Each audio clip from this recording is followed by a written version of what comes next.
Hey guys, Dantics here bringing you a Crimson Desert guide. You may have noticed your characters can unlock special elemental attacks, as well as the ability to add elemental status to particular attacks. So this video will go through how to unlock them without all the fluff. Note that you will need some skills to make this easier and be at least up to Scholar Stone in the story around Act 4.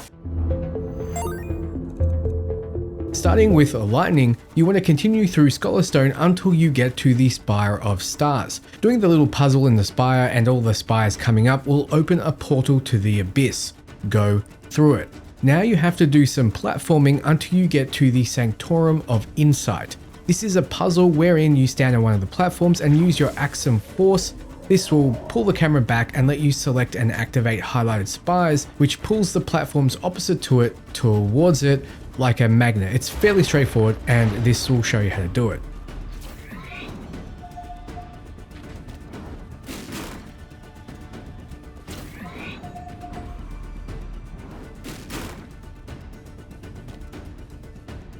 Then we have a bit more platforming, though I like to simply jump up into the air and use a few force palms. This does mean you need to rank up your force palm skill, but I highly recommend it. You'll need it to skip through pointless platforming sections a lot. You should also level up your fly or glide to rank 2, as accelerating in the air also helps. So get past the platforming section and enter the secret garden. In this area we need to grab the chip and place it in the slot. You can see both on your map. So swim over and grab the chip, lift it up high so you can grab it again from a higher position, climb up and move the piece into place. I highly recommend getting Force Current.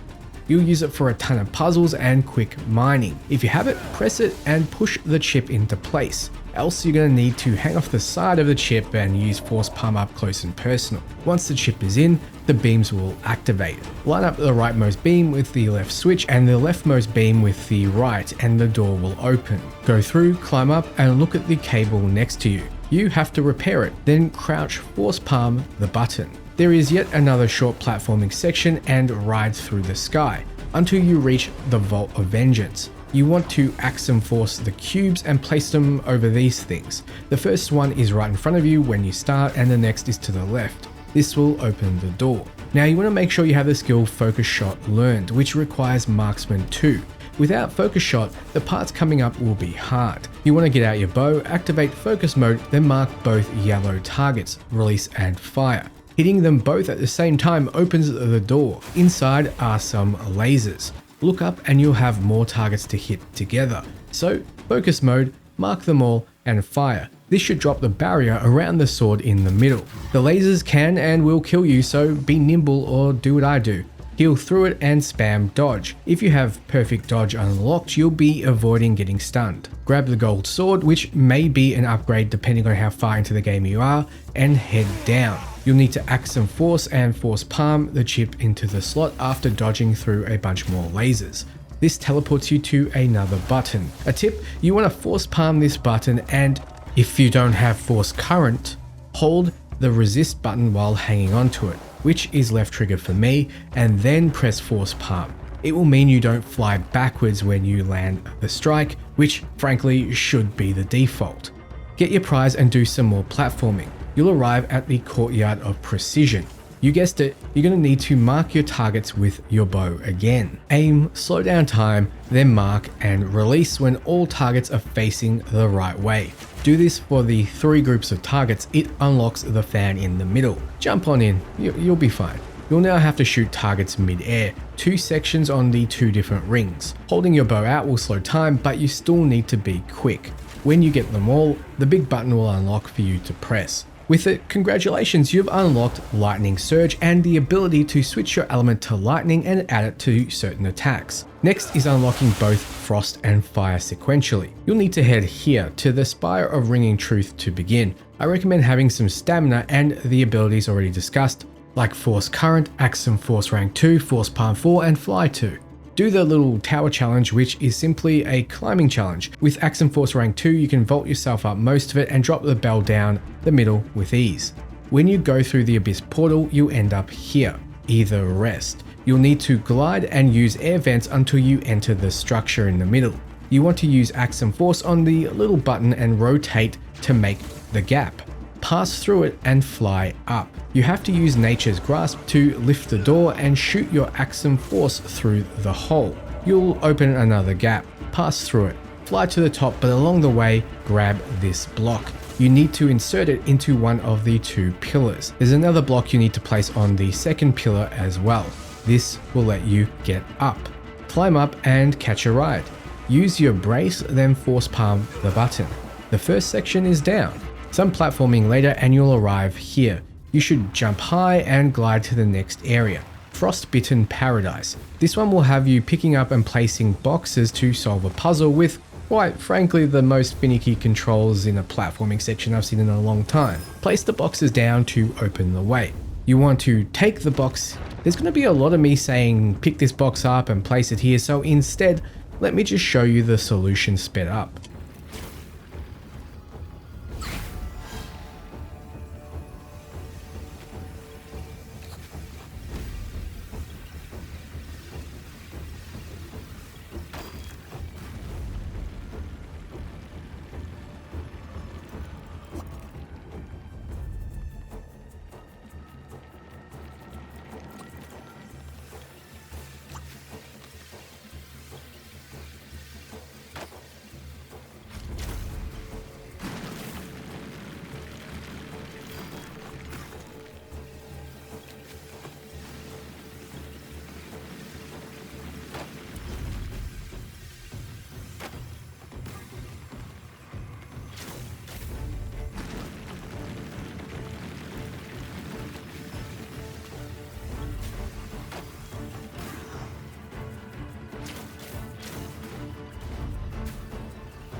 Perfect, now you have to platform some more to the next section. The Path of Trials is going to be extremely cold, so without protection you will take damage over time. Have food ready and make your way over to the wall and climb up. You want to then head this way and take out the battery. Head back and start slinging up to the top.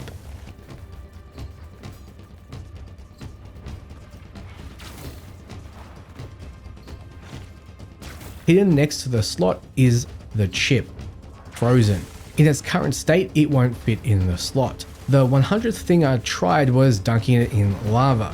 That didn't work, so I tried another 100 things to figure this solution out. It was only a few hours later when I dropped the thing in lava did it work again. Playing before you can ask people or look up guides with this game was a nightmare.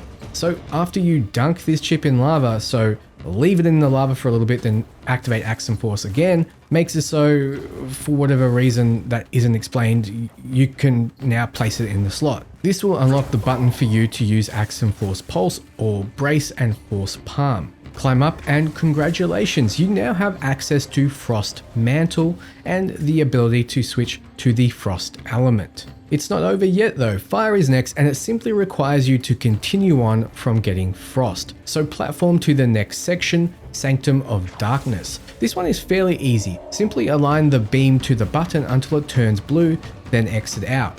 Head back and drop down. You want to cling to this grate, brace, then use Force Palm. By bracing, you don't fly off it as it spins.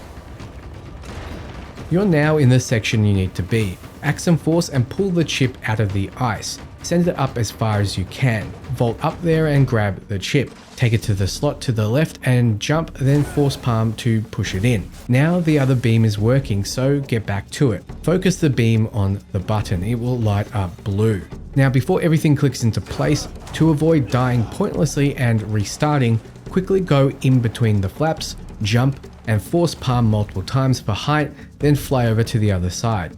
When the flappy rotators start spinning, they can and will tempt you to use them, but they often will fling you to your death. Also, the game stops you in your tracks to cut the camera over to the button activating, and that can and will drop you to your death if you were mid-flight. So that was why I recommended be quick and jump on over before the rotors start spinning. Then hit the button, vault up and out. Now there's some more platforming, of course. You'll arrive at the Loop of Life. You want to grab the first chip and place it into the first ring. It will activate and start slowly spinning around. You'll see another chip floating out there. You want to grab it and place it up where the next ring is. You then want to make your way over to that ring. When you're over there, grab the chip and place it and slam it down into the slot. It will open the door. You can grab the chip inside the door and take it outside. Also, grab the chip you just placed and pull it out. You should now have 2 chips on the second ring, one of which goes to the far side of the second ring, and placed inside, it will start the ring spinning. The other chip you need to take over to the third ring. Fly on over to it and place the chip in the slot. You then have to press a big old button again. Remember, Axum, Force Pulse, or Brace and Force Palm while you're hanging off of it. Now that you're done with the Loop of Life, you guessed it, there's some more platforming, though I just fly over most of it.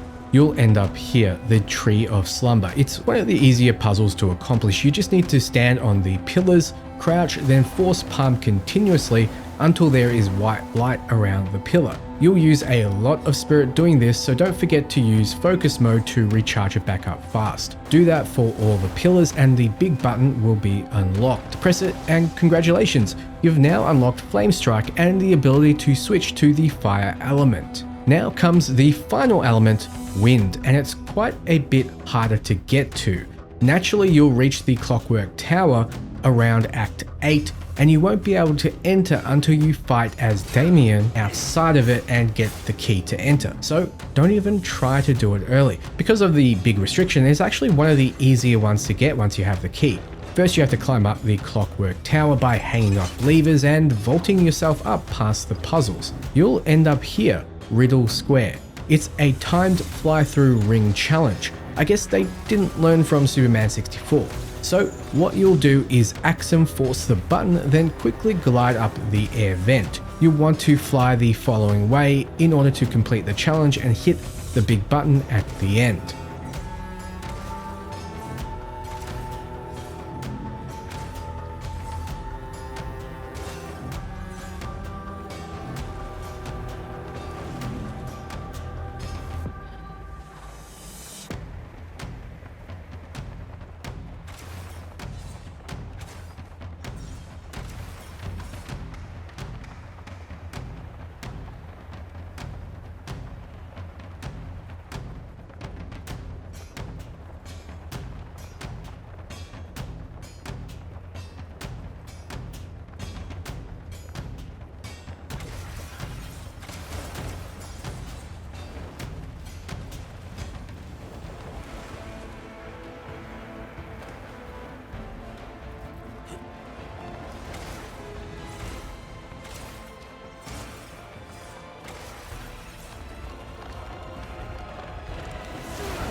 Congratulations, you've unlocked Storm Veil and the ability to switch to the wind element and apply it to some abilities. So that's everything.